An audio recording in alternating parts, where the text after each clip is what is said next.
नमस्कार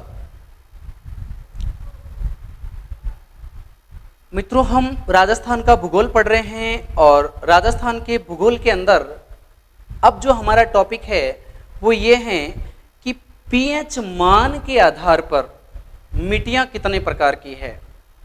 पीएच मान के आधार पर मिट्टियां कितने प्रकार की है। तो पीएच मान के आधार पर मिट्टियां 3 प्रकार की है। अब आप समझिए सबसे पहले कि मिट्टी में घुले हुए खनिज लवणों को, मिट्टी के अंदर जो घुले हुए खनिज लवण हैं उन्हें आयन कहते हैं, उन्हें आयन के नाम से जाना जाता है। और किसी मिट्टी के अंदर जो हाइड्रोजन के आयनों की उपस्थिति होती है, हाइड्रोजन आयनों की उपस्थिति के आधार पर ही उस मिट्टी के पीएच मान को मापा जाता है। उस मिट्टी की सांद्रता जो हाइड्रोजन आयनों के आधार पर मापी जाती है उसी को कहते हैं मिट्टी का पीएच मान, मिट्टी का पीएच मान। तो ध्यान रखिएगा, पीएच मान के आधार पर, पीएच मान के आधार पर जो मिट्टियां हैं उन्हें 3 भागों में बांटा जाएगा। 3 भागों में।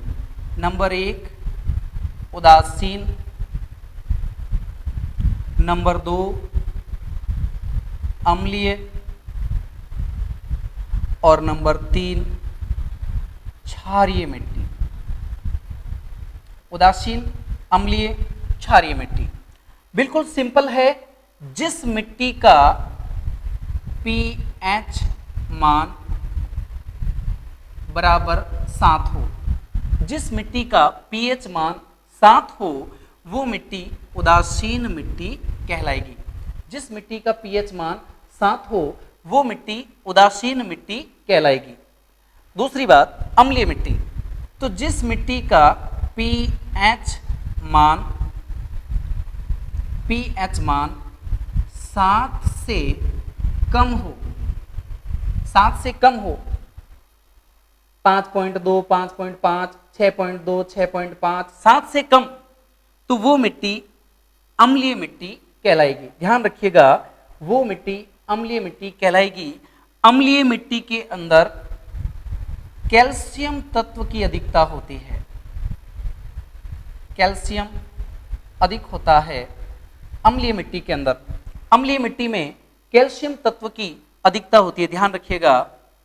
और इस मिट्टी को अगर उपजाऊ बनाना है, इस मिट्टी को बढ़िया बनाना है, तो इस मिट्टी के अंदर, अम्लीय मिट्टी के अंदर चूना, फास्फोरस और इसके साथ साथ नंबर 1 पर चूना हो जाएगा, नंबर 2 पर फास्फोरस हो जाएगा।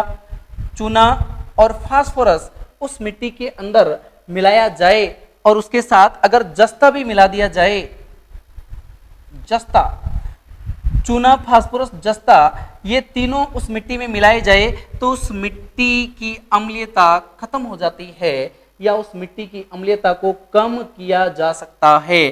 ध्यान रखिएगा, अम्लीय मिट्टी का पीएच मान 7 से कम होता है, 7 से नीचे होता है। ध्यान रखिएगा, पीएच मान 7 से कम होता है और उस मिट्टी में कैल्शियम तत्व की अधिकता होती है, कैल्शियम तत्व की अधिकता होती है। चूना, फास्फोरस, जस्ता अगर अम्लीय मिट्टी के अंदर मिलाया जाए तो इसके अम्लीयता के गुणों को खत्म किया जा सकता है, इस मिट्टी को बढ़िया बनाया जा सकता है। अब हम तीसरी मिट्टी के बारे में बात कर रहे हैं जिसका नाम है क्षारीय मिट्टी। क्षारीय मिट्टी, याद रखिए, जिस मिट्टी का पीएच मान 7 से अधिक हो, पीएच मान 7 से अधिक हो, ज्यादा हो, ऐसी मिट्टी क्षारीय मिट्टी कहलाएगी। ऐसी मिट्टी क्या कहलाएगी? क्षारीय मिट्टी कहलाएगी। ध्यान रखिएगा, ऐसी मिट्टी को क्षारीय मिट्टी के नाम से जाना जाता है। क्षारीय मिट्टी के बहुत सारे उपनाम हैं, ध्यान रखिएगा। क्षारीय मिट्टी। इस क्षारीय मिट्टी को तेलीय, मगरा, खारा, लवणीय, रेह, तेलीय, मगरा, खारा, लवणीय, रेह, नमकीन, कालर, इन सभी नामों से जाना जाता है। ध्यान रखिएगा, तेलीय, मगरा, खारा, लवणीय, रेह, नमकीन, कालर, ये सभी नाम क्षारीय मिट्टी के होते हैं। सभी नाम किसके होते हैं? क्षारीय मिट्टी के ही ये सभी उपनाम हैं। इन नामों से भी क्षारीय मिट्टी को जाना जाता है। याद रखिएगा, क्षारीय मिट्टी के अंदर सोडियम क्लोराइड,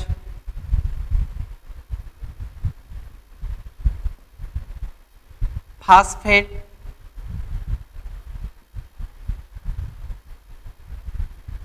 कैल्शियम, इनकी अधिकता पाई जाती है। सोडियम क्लोराइड, फास्फेट, कैल्शियम, इनकी अधिकता पाई जाती है। इस बात को ध्यान रखिएगा। सोडियम कार्बोनेट की भी अधिकता पाई जाती है और मैग्नीशियम की भी अधिकता पाई जाती है। सोडियम कार्बोनेट है, क्लोराइड नहीं, सोडियम कार्बोनेट। सोडियम कार्बोनेट की अधिकता पाई जाती है, फास्फेट की अधिकता पाई जाती है, कैल्शियम की अधिकता पाई जाती है, मैग्नीशियम की भी अधिकता पाई जाती है। ये सभी तत्व इस क्षारीय मिट्टी में ज्यादा पाए जाते हैं। Sodium carbonate, phosphate, calcium, magnesium, ये सभी तत्व इसमें ज्यादा होते हैं, अधिक होते हैं, ज्यादा या अधिक पाए जाते हैं। क्षारीय मिट्टी को अगर उपजाऊ बनाना है, अगर इसको उपजाऊ बनाना है तो इस मिट्टी में मिलाया जाएगा जिप्सम।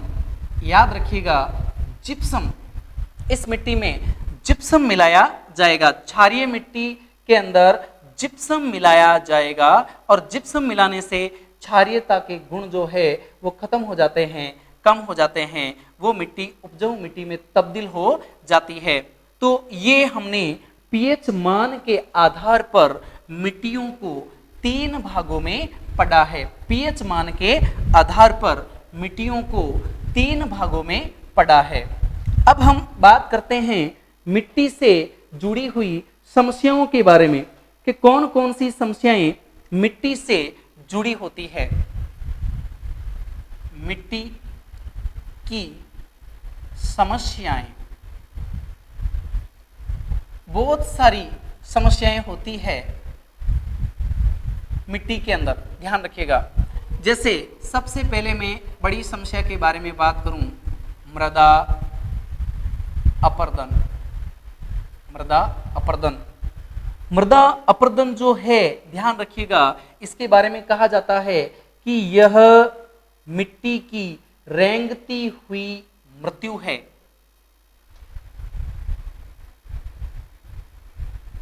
मिट्टी की रेंगती हुई मृत्यु है। ध्यान रखिएगा, मृदा अपरदन को मिट्टी की रेंगती हुई मृत्यु कहा जाता है। रेंगती हुई मृत्यु कहा जाता है। और अगर प्रश्न यूं आ जाए कि बताइए कृषि का पहला शत्रु कौन है? कृषि का प्रथम शत्रु कौन है? तो मृदा अपरदन को माना जाता है। मृदा अपरदन को ही कृषि का पहला शत्रु माना जाता है। कारण क्या है? कोई भी जो मिट्टी होती है, जो मृदा होती है, उसका सबसे उपयोगी जो तत्व होता है, उपयोगी जो तत्व होता है वो होता है ह्यूमस।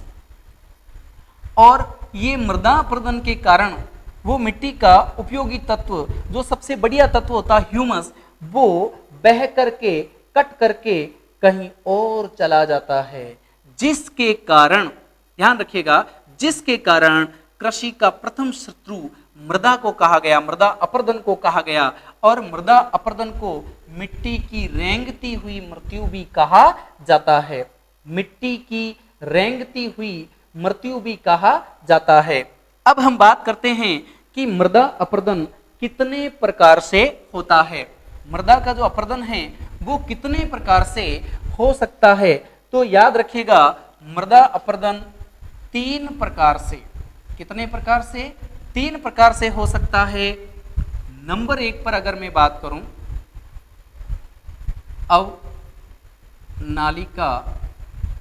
अवनालिका अपरदन। अवनालिका अपरदन को याद रखिएगा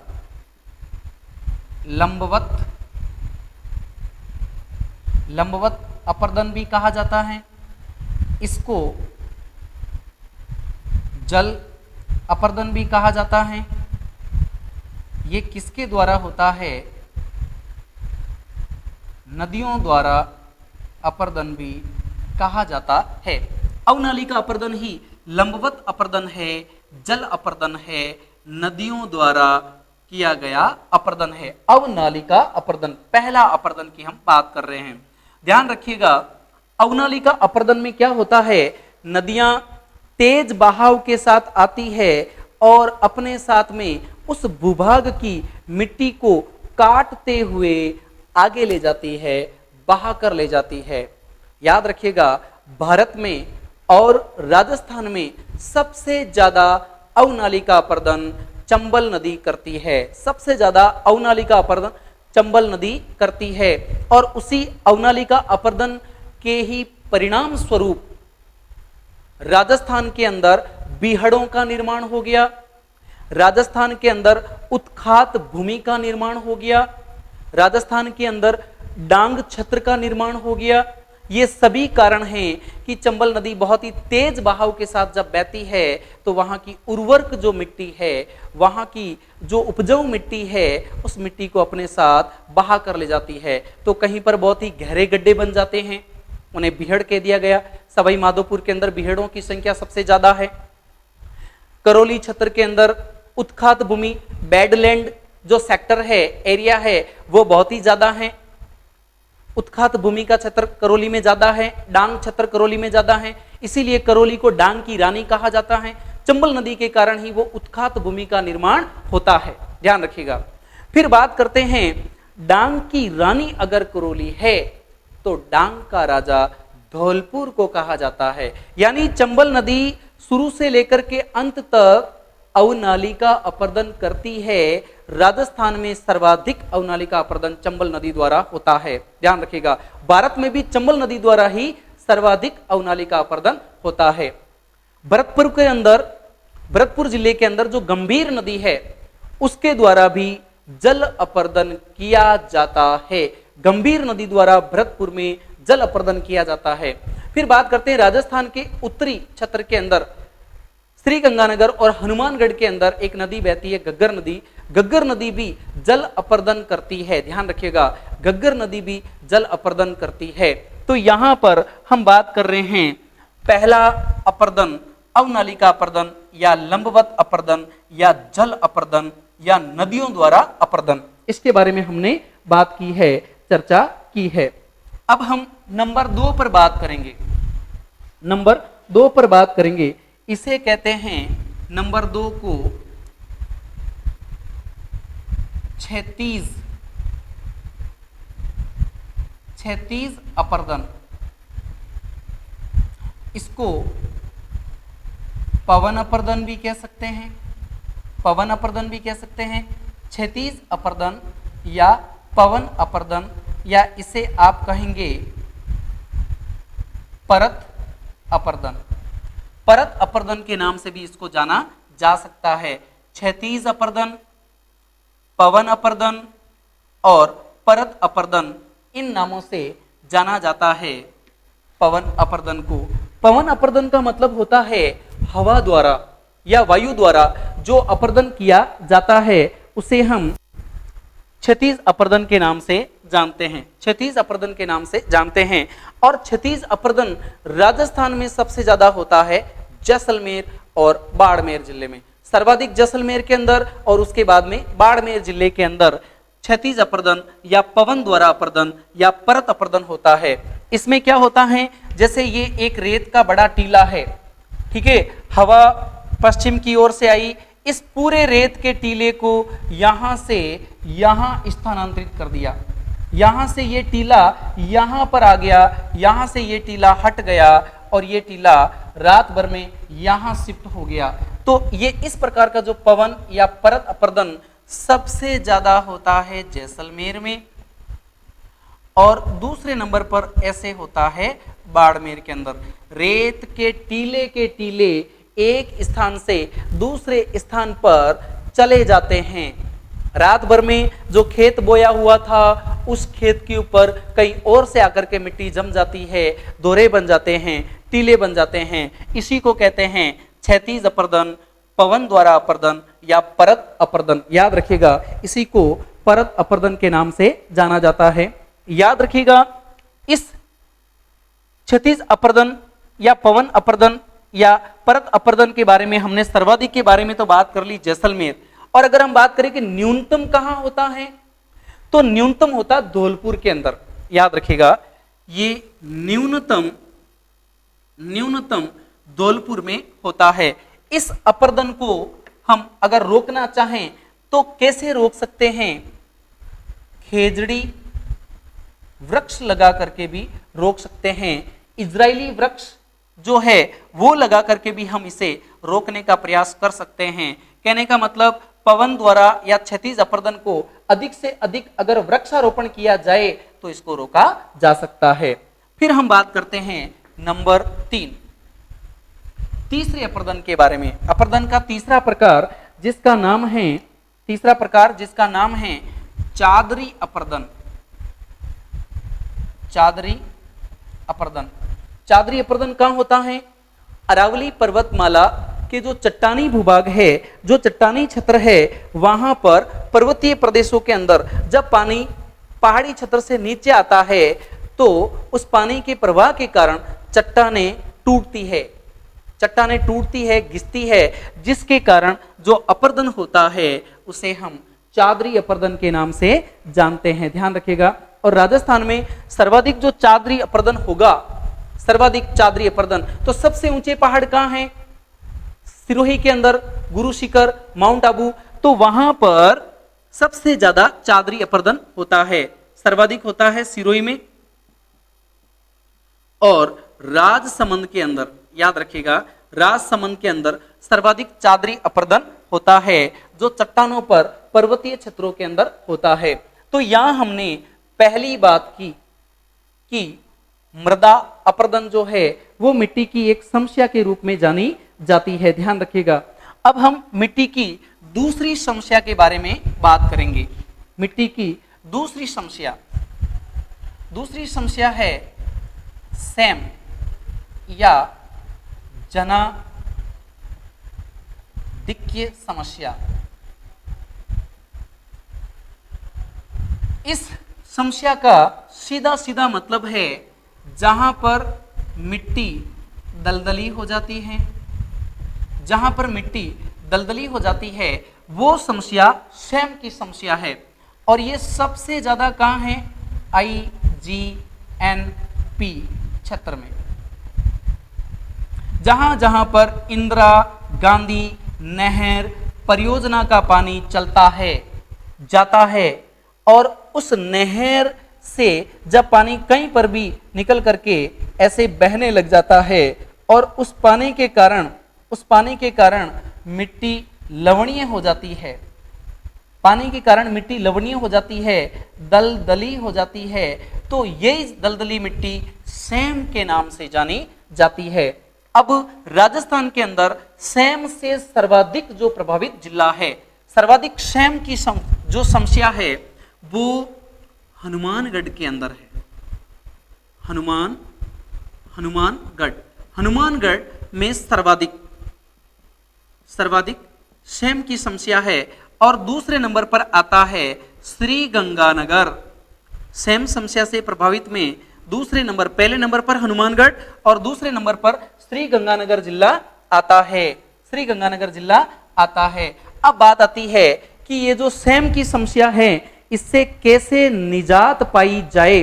तो सीधी सी बात है, सेम जहां पर भी नहरों का पानी रिस रहा है या निकल रहा है तो ऐसी जगहों पर उस नहर की मरम्मत की जाए, पानी को कम से कम रिसने दिया जाए, पानी को कम से कम फालतू बहने दिया जाए, तो सेम की समस्या से भी निजात पाया जा सकता है। ये थी मिट्टी की दूसरी समस्या, है ना।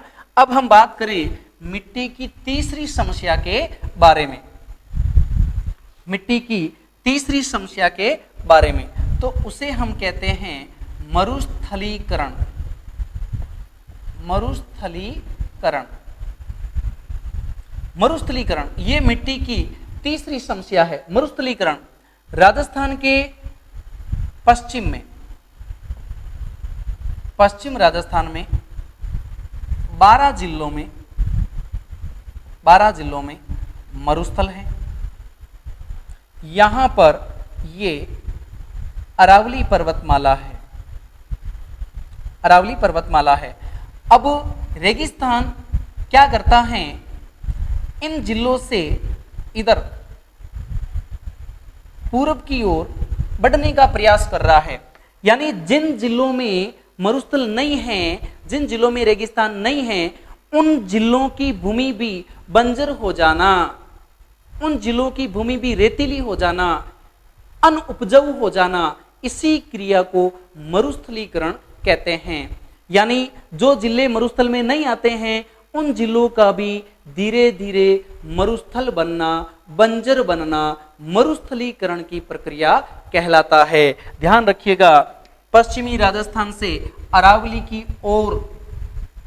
की ओर मरुस्थल जो बढ़ रहा है, पश्चिमी राजस्थान के 12 जिलों से अरावली की ओर पूर्व की ओर जो मरुस्थल बढ़ रहा है इसे कहते हैं रेगिस्तान का मार्च।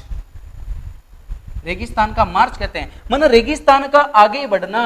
जिन क्षेत्रों में रेगिस्तान नहीं है वहां पर भी रेगिस्तान बनना, तो वो कहलाएगा रेगिस्तान का मार्च। और रेगिस्तान के मार्च में अजमेर जिला आ रहा है। अजमेर जिले की भी कुछ भूमि जो है वो रेगिस्तानी हो रही है, मरुस्थलीय भूमि बन रही है। ध्यान रखिएगा, तो अरावली की तरफ रेगिस्तान का आगे बढ़ना मरुस्थलीकरण है, रेगिस्तान का मार्च कहलाता है। तो मरुस्थलीकरण को कैसे रोका जा सकता है, अधिक से अधिक वनारोपण करके, अधिक से अधिक वृक्ष लगा करके मरुस्थलीकरण की प्रक्रिया को रोका जा सकता है। तो प्लीज अभी जो मौसम चल रहा है, बारिश का ही मौसम चल रहा है, आप सभी से निवेदन रहेगा कि आप अपने जीवन में कम से कम एक पेड़ तो लगा ही सकते हैं। आप मेरी इस बात को रख लीजिएगा, आपका मैं जीवन भर शुक्रगुजार रहूंगा। तो हम यहाँ पर पढ़ रहे हैं राजस्थान की मिट्टी की समस्याएं क्या क्या हैं। तो तीसरी समस्या के बारे में हमने बात करी है। तीसरी समस्या है मरुस्थलीकरण। मिट्टी की एक समस्या, चौथी समस्या अम्लीयता। अम्लीयता, और इस अम्लीयता के गुण को अगर खत्म करना है तो चूना, फास्फोरस, जस्ता, इन तीनों को इस मिट्टी के अंदर मिलाया जाए तो वो मिट्टी क्या बन सकती है, उपजाऊ बन सकती है। ध्यान रखिएगा, वो मिट्टी उर्वरक बन सकती है, उपजाऊ बन सकती है। अम्लीयता जो मिट्टी में पाई जाती है, जिस मिट्टी का पीएच मान 7 से कम हो, पीएच मान 7 से कम हो तो वो मिट्टी अम्लीय होती है। तो अम्लीयता भी मिट्टी की एक बहुत बड़ी समस्या है, ध्यान रखिएगा। फिर आगे हम बात करते हैं पांचवी समस्या के बारे में। तो मिट्टी की एक समस्या है क्षारीयता। क्षारीयता ये मिट्टी की छठी समस्या होगी, क्षारीयता। अब अगर हम बात करें क्षारीयता के बारे में, तो क्षारीयता के कारण मिट्टी को हम किन किन नामों से जानते हैं, रेह, मगरा, खारा, नमकीन, लवणीय, ये सभी नाम इसके आते हैं, क्षारीयता के कारण आते हैं। मिट्टी खराब हो जाती है इसके अंदर। अब अगर इस मिट्टी को ठीक करना है तो इस मिट्टी के अंदर जिप्सम को मिलाया जाए। इस मिट्टी के अंदर जिप्सम का छिड़काव किया जाता है तो मिट्टी के क्षारीयता के जो तत्व है वो खत्म हो जाते हैं और मिट्टी धीरे धीरे उपजाऊ बनने लग जाती है, उपजाऊ बनने लग जाती है। मिट्टी की एक समस्या आती है खरपतवार। खरपतवार जब खेतों के अंदर बुआई कर दी जाती है तो आपको पता होना चाहिए, बुआई करने के बाद जब फसल उगती है तो उसके साथ अनचाहा चारा भी उग जाता है जो फसल नहीं होता, और वो अनचाहा चारा ही खरपतवार होता है। आजकल मार्केट के अंदर ऐसी बहुत सारी दवाइयां आ गई है जिनसे खरपतवार को सीधा नष्ट किया जा सकता है। नहीं तो फिर खेत की निराई या गुड़ाई की जाती है, जिसको राजस्थानी भाषा में निनाण करना कहते हैं। ध्यान रखिएगा, खरपतवार की निराई गुड़ाई को राजस्थानी भाषा में निनाण करना कहते हैं। निनाण करना है ना, खुरपी, खुरपा या कस्सी से खेत के अंदर निनाण किया जाता है। ध्यान रखिएगा। तो ये सभी समस्याएं राजस्थान की मिट्टी से जुड़ी हुई समस्याएं हैं। कुछ एक प्रश्न आते हैं कि बताइए राजस्थान के अंदर, राजस्थान में सर्वाधिक बंजर भूमि कहाँ है। प्रश्न आता है राजस्थान में सर्वाधिक बंजर भूमि कहाँ है। तो याद रखिएगा, सर्वाधिक जो बंजर भूमि है वो जैसलमेर में है। सर्वाधिक बंजर भूमि जैसलमेर के अंदर है। सर्वाधिक बंजर भूमि जैसलमेर के अंदर है। दूसरा प्रश्न आता है राजस्थान में सर्वाधिक पठारी भूमि कहाँ है। तो याद रखिएगा, राजसमंद के अंदर है। सर्वाधिक जो पठारी भूमि है वो राजसमंद के अंदर पाई जाती है। फिर प्रश्न आता है राजस्थान में सर्वाधिक